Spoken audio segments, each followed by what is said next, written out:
ప్రభువైన యేసుక్రీస్తు నామములో మీరందరికీ వందనాలు. దినకర్ గారు వచ్చి ప్రార్థన నడిపిస్తారు. నైనా స్థుతులకు పాత్రుడా, స్తోత్రం నైనా ఇప్పటి వరకు నైనా మమ్మల్ని అందరినీ సజీవుల గుంపులో ఉంచి కాచి కాపాడిన దేవా, మీకు వేలాది వందనాలు, స్తోత్రాలైనా. ఈ పరిశుద్ధ దినమందునైనా మేమందరం కూడుకునైనా వరకు కూడికినైనా మీ సేవ నిమిత్తం వచ్చిండగా మీరు పంపించిన విధానాన్ని బట్టి వందనాలు, స్తోత్రాలైనా. వాయిస్ ఆఫ్ క్రైస్ట్ చేయటకునైనా మీరు ఇచ్చిన అవకాశాన్ని బట్టి వందనాలనైనా. ఇక్కడ అనేక మంది మధ్యనైనా స్వార్థ సేవ జరుగుతుండగానైనా వేసినారా మీకే ఘనత మహిమ కలుగులాగా ఆశీర్వదించండి. ఆది నుంచి అంతం వరకు మీరు ఉండినైనా ఎటువంటి నాయన అడ్డంకులు లేకుండానైనా పూర్తిగా సక్రమంగా జరుగుటకు సహాయం దయచేయండి నాయన. వారి సాక్షిద్వారానైనా భాగ్యం దయచేయమని అదే యేసునామమున అడిగి వేడుకొంచున్నాం తండ్రి, ఆమేన్. మత్తయి సువార్త 1వ అధ్యాయం 21వ వచనంలో ఒక మాట ఉంది. అదేంటంటే, తన ప్రజలను వారి పాపముల నుండి ఆయనే రక్షించును గనుక ఆయనకి యేసు అను పేరు పెట్టుదున్నాను. ఎవరు ఆయన అంటే యేసుక్రీస్తు ప్రభు. యేసుక్రీస్తు ప్రభు మనందరి కొరకై 2025 సంవత్సరాల క్రితం ఈ లోకానికి వచ్చినాడు. ఒక పశువుల పాకలో మనందరి కొరకై తగ్గించుకొని పశువుల పాకలో ఆయన జన్మించినాడు. కేవలము 33.5 సంవత్సరం మాత్రమే బ్రతికి 33.5 సంవత్సరంలో మనందరి కొరకై చనిపోయి సమాధి చేయబడి తిరిగి లేచినాడు. గుర్తుపెట్టుకోండి, మనందరం కూడా మనకంటే ముందు చాలామంది మనకు తెలిసిన వాళ్ళు చనిపోతారు కదా. ఎవరిలో చనిపోయిన తర్వాత వాళ్ళందరినీ వాళ్ళు ఏం చేస్తాం, మనం దహనం చేస్తారు. కొంతమంది కాల్ చేస్తారు, కొంతమంది పూడ్చి పెడతారు. వాళ్ళు ఎవరైనా తిరిగి లేచినారా? ఎవరు తిరిగి లేరు. సరే, వాళ్ళని వదిలిపెట్టండి. మన పెద్ద పెద్ద నాయకులు, అధికారులు, రాష్ట్రపతి, ప్రధానమంత్రి ఎంతోమంది ఉన్నారు కదా, వాళ్ళందరూ కూడా చనిపోయినారు. వాళ్ళు ఎవరైనా తిరిగి లేచినారా? ఎవరు లేరా. అయితే యేసుక్రీస్తు ప్రభు ఏం చేసినాడంటే చనిపోయినాడు. చనిపోయి 3 రోజులు సమాధిలో ఉన్నాడు. ఎన్ని రోజులు? 3 రోజులు సమాధిలో ఉండి 3వ రోజున తిరిగి లేచినాడు. ఎంత గొప్ప దేవుడు ఆలోచించండి. నేను ఎందుకు పుట్టినాడంటే, ఇప్పుడు చాలామంది పిల్లలు మనం అడిగితే నువ్వు ఎందుకురా, నువ్వు ఎందుకు పుట్టావు, నీ ఉద్దేశం ఏంటి, అసలు నీ గోల్ ఏంటంటే, నేను బాగా చదువుకొని పెద్దోడయ్యి నేను టీచర్ కానీ డాక్టర్ కానీ లేకపోతే ఇంజనీర్ కానీ కావాలంటాడు.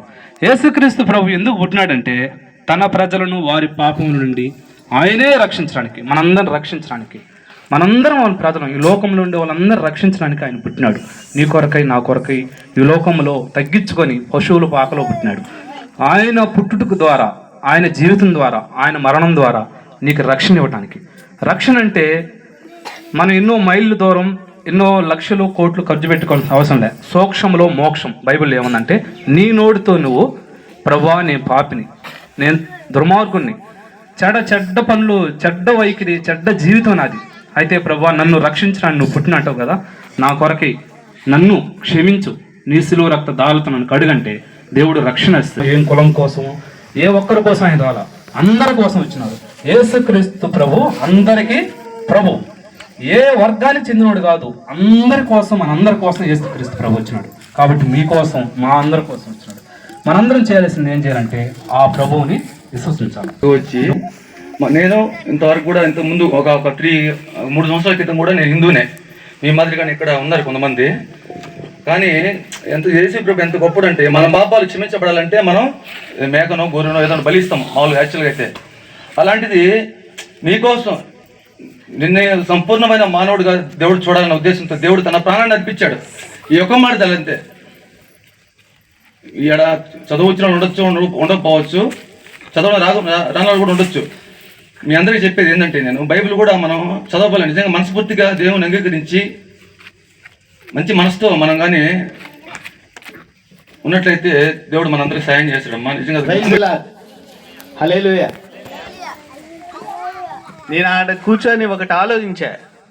మీకు గిఫ్ట్లు ఉన్నాయని చెప్పినా కూడా మాట్లాడుతూ ఉన్నారు కదా, సరే ఏం చేయాలి వీళ్ళని అని ఒకటి ఆలోచిస్తే నాకు ఒక థాట్ వచ్చింది. పెద్దవాళ్ళందరూ సైలెంట్గా ఉన్నారు, చిన్నపిల్లలు అల్లరి చేస్తున్నారు కదా. ఇప్పుడు ఏంటంటే, మీరు మీ ఈ ఫింగర్ చూపించండి పైకి, ఇట్లా మూతి దగ్గర పెట్టండి. ఇది కానీ తీసారనుకో మీకు ప్రైజ్ లేదు. ప్రైజ్ మూతి ఇచ్చి వేలు కానీ తీస్తే మీకు ప్రైజ్ లేదు. మీకేమేమి ప్రైజులు తెచ్చామో చెప్తా. ప్రతి ఒక్కరికి టీ షర్ట్స్, నిక్కరు, తర్వాత టాయ్స్ అంటే బొమ్మలు, ఊదుకునేవి, తర్వాత బాల్స్, ఇలాంటివన్నీ తెచ్చాం. ఇదిగో నువ్వు కూడా చెయ్యి పెట్టు. లేకపోతే మీరు అల్లరి చేస్తూ ఉన్నారు. ఎవరైతే చెయ్యి తీసేశారంటే ఇంకా మాట్లాడతారు, వాళ్ళకి ప్రైజ్ క్యాన్సిల్. తెలుసు పెద్దవాళ్ళు, మీరు కూడా మాట్లాడచ్చు.